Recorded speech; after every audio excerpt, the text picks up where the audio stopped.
Artigo 103-B. O Conselho Nacional de Justiça compõe-se de 15 membros com mandato de 2 anos, admitida uma recondução, sendo, inciso 1, o presidente do Supremo Tribunal Federal, inciso 2, um ministro do Supremo Tribunal de Justiça, indicado pelo respectivo tribunal, inciso 3, um ministro do Tribunal Superior do Trabalho, indicado pelo respectivo tribunal, inciso 4, um desembargador de justiça, indicado pelo Supremo Tribunal Federal. Inciso 5. Um juiz estadual, indicado pelo Supremo Tribunal Federal. Inciso 6. Um juiz de Tribunal Regional Federal, indicado pelo Superior Tribunal de Justiça. Inciso 7. Um juiz federal, indicado pelo Superior Tribunal de Justiça. Inciso 8. Um juiz de Tribunal Regional do Trabalho, indicado pelo Tribunal Superior do Trabalho.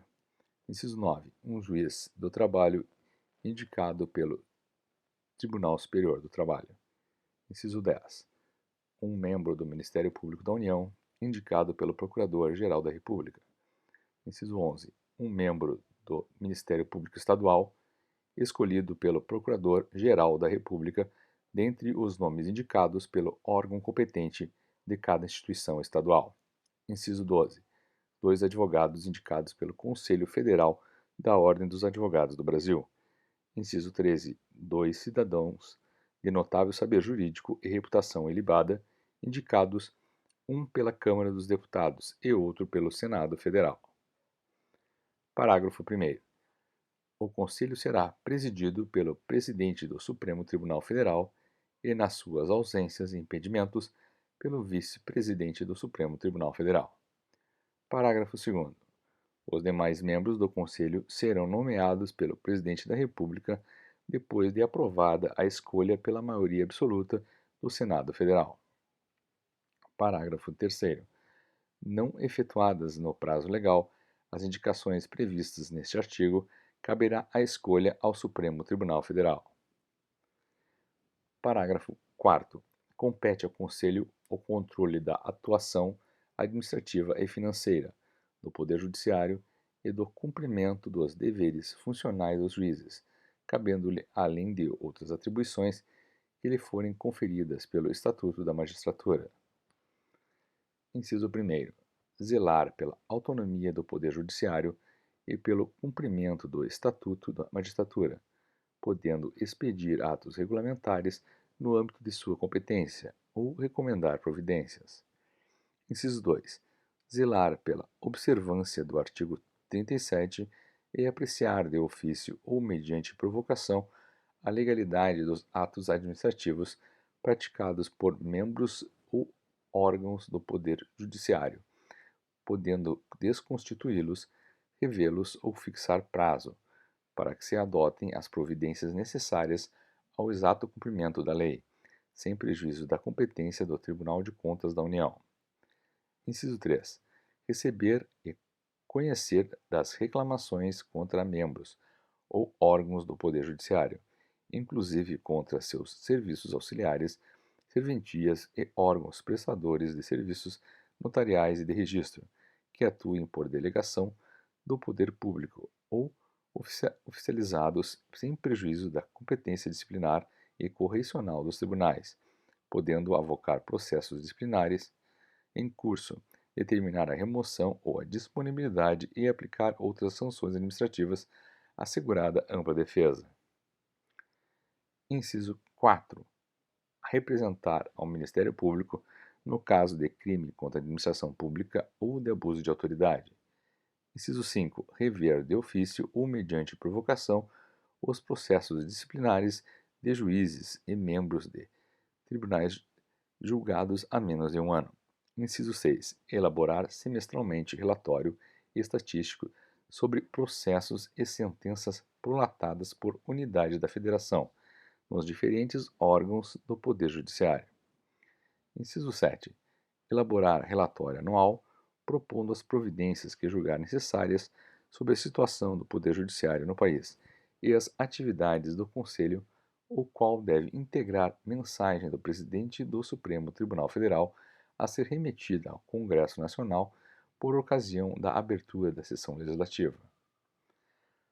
Parágrafo 5. O ministro do Superior Tribunal de Justiça exercerá a função de ministro corregedor e ficará excluído da distribuição de processos no tribunal, competindo-lhe, além das atribuições que lhe forem conferidas pelo Estatuto da Magistratura, as seguintes: Inciso 1. Receber as reclamações e denúncias de qualquer interessado relativas aos magistrados e aos serviços judiciários. Inciso 2. Exercer funções executivas do Conselho de Inspeção e de Correição Geral. Inciso 3. Requisitar e designar magistrados, delegando-lhes atribuições e requisitar servidores de juízos ou tribunais, inclusive nos Estados, Distrito Federal e territórios. Parágrafo 6º. Junto ao Conselho oficiarão o Procurador-Geral da República e o Presidente do Conselho Federal da Ordem dos Advogados do Brasil. Parágrafo 7º. A União, inclusive no Distrito Federal e nos territórios, criará ouvidorias de justiça competentes para receber reclamações e denúncias de qualquer interessado contra membros ou órgãos do Poder Judiciário ou contra seus serviços auxiliares, representando diretamente ao Conselho Nacional de Justiça. Seção 3 do Superior Tribunal de Justiça.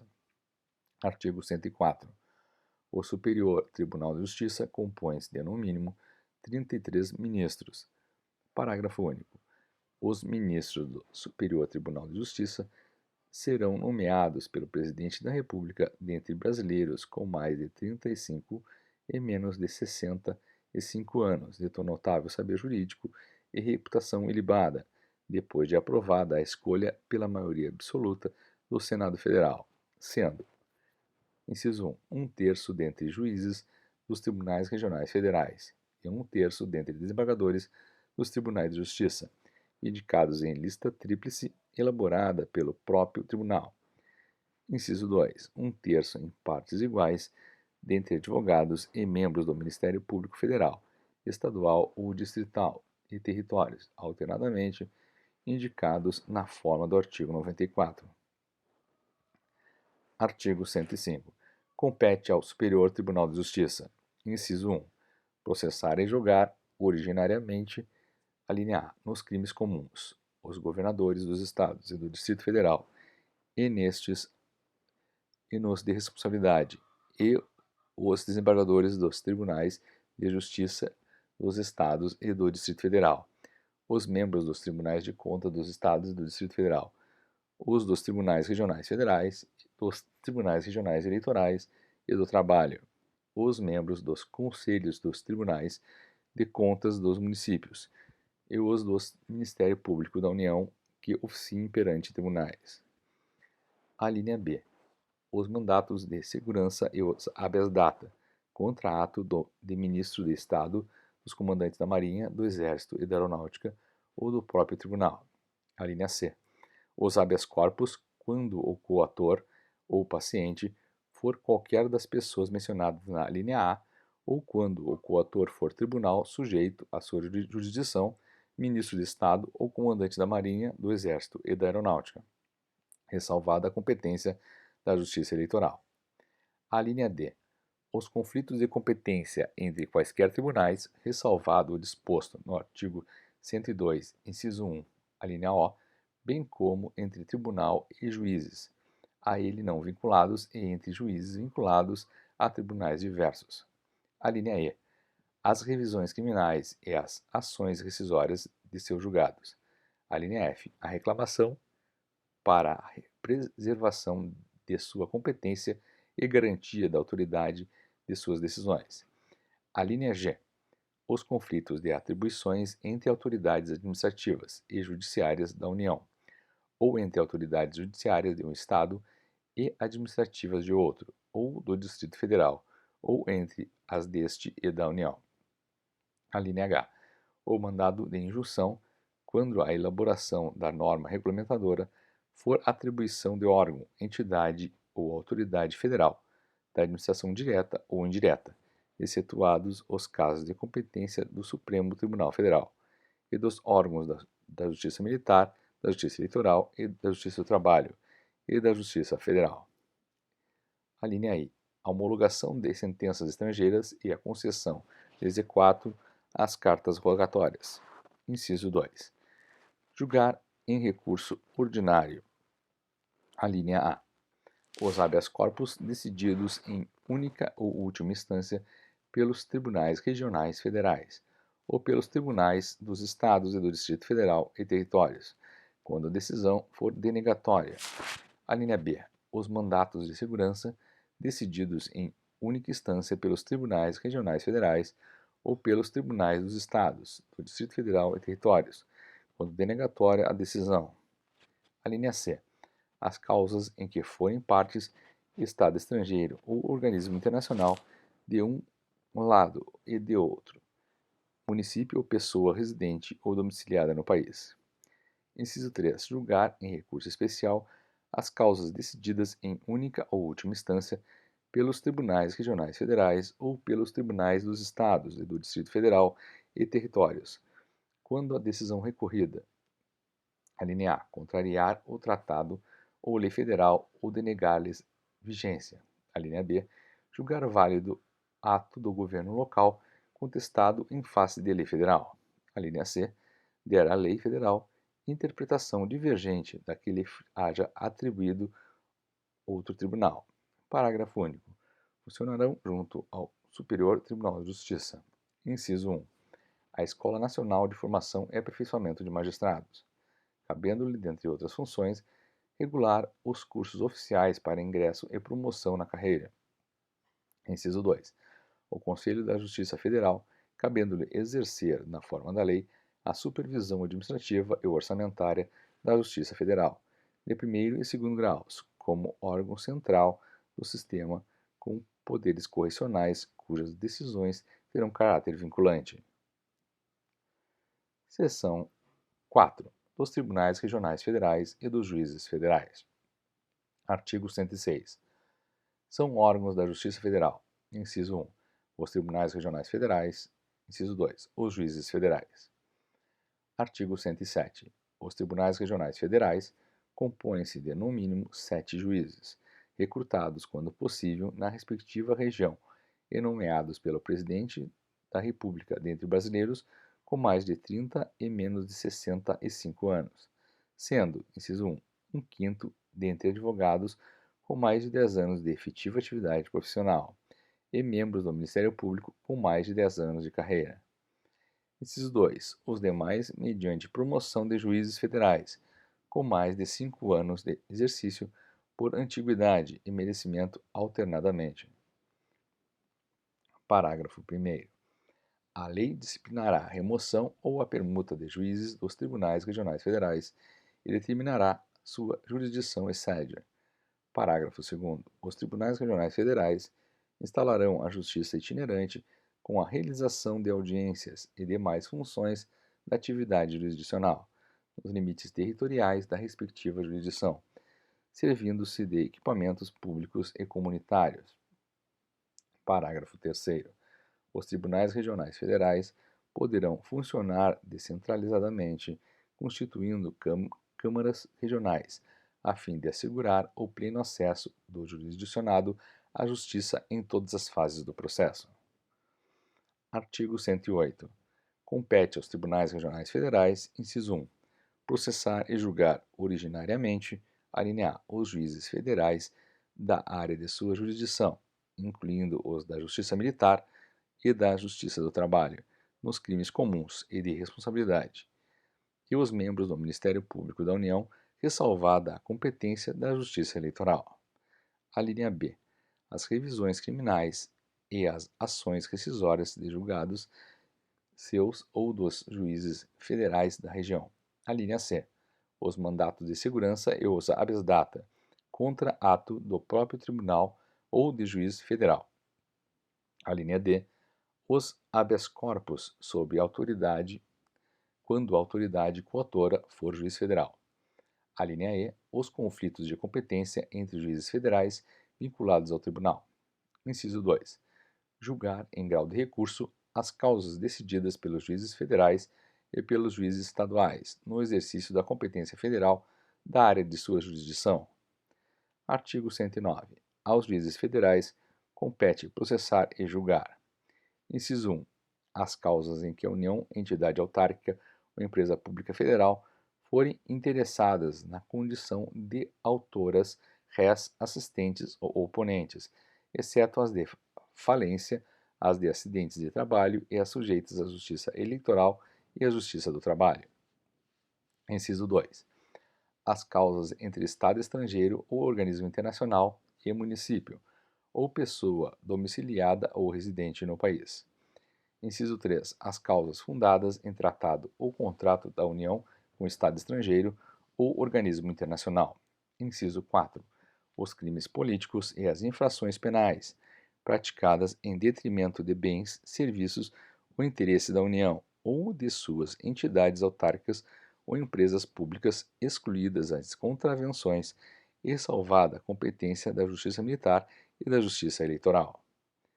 Inciso 5. Os crimes previstos em tratado ou convenção internacional, quando iniciada a execução no país, o resultado tenha ou devesse ter ocorrido no estrangeiro, ou reciprocamente. Inciso 5-A. As causas relativas a direitos humanos, a que se refere o parágrafo 5º deste artigo.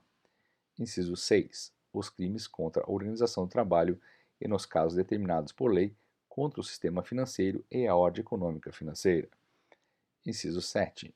Os habeas corpus em matéria criminal de sua competência ou quando o constrangimento provier de autoridade cujos atos não estejam diretamente sujeitos a outra jurisdição.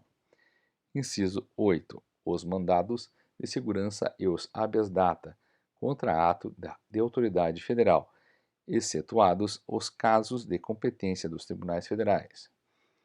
Inciso 9. Os crimes cometidos a bordo de navios ou aeronaves, e salvada a competência da Justiça Militar. Inciso 10. Os crimes de ingresso ou permanência irregular de estrangeiro, a execução de carta rogatória após o exequatur e da sentença estrangeira após a homologação, as causas referentes à nacionalidade, inclusive a respectiva opção e a naturalização. Inciso 11. A disputa sobre direitos indígenas. Parágrafo 1º. As causas em que a União for autora serão aforadas na seção judiciária onde tiver domicílio a outra parte. Parágrafo 2º. As causas intentadas contra a União poderão ser aforadas na seção judiciária em que for domiciliado o autor, naquela onde houver ocorrido o fato ou o ato ou fato que deu origem à demanda, ou onde esteja situada a coisa, ou ainda no Distrito Federal. Parágrafo 3º. Lei poderá autorizar que as causas de competência da Justiça Federal, em que forem parte instituição de previdência social e segurado, possam ser processadas e julgadas na Justiça Estadual, quando a comarca do domicílio do segurado não for sede de vara federal.